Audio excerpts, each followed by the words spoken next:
The most important part of building a house is open communication. And I'm really old school. I like to talk to you on a telephone or meet you in person and look you eye to eye, face to face. So communication is very important. I tell all my staff that we operate on the 4 C's. Communication creates consistency and continuity.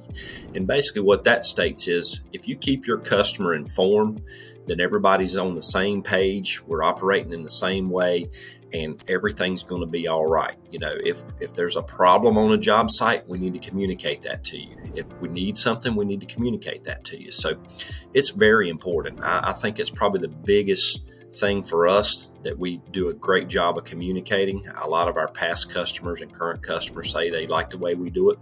The way we operate is once you decide to go with Harding Custom Homes, we'll assign a superintendent that works with you. And a lot of times I'll take the time and try to feel what the personality of you, the customers, how you'll react with the superintendent.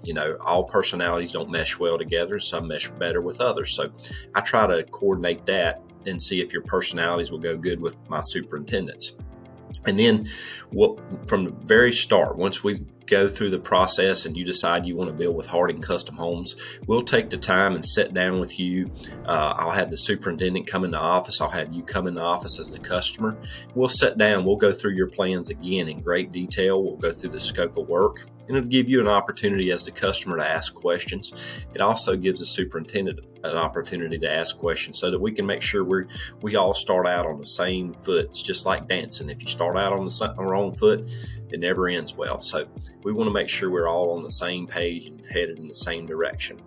Now, during the process, my superintendents, they'll coordinate back and forth with you via text, phone calls, or emails. And every Monday, they'll do a follow-up email. So in that follow-up email on Mondays, they'll give you a rehash of what happened the prior week, so you'll know what took place on your job. They'll let you know what's coming up on the coming weeks for the rest of the week that we're currently on. And then they're also going to give you some information and ask for stuff like if they need certain things like your light fixture selections or plumbing selections in 2 or 3 weeks, they'll go ahead and start prodding you for that so that you're not rushed at the end. There's nothing worse than somebody calling you and saying, hey, I need to know what lights are going in the kitchen right now because we got an electrician here. That's not the way to do things. So, open communication. Communication plays the biggest part in this whole process. And I think that's where a lot of companies lack because they lose the personal touch.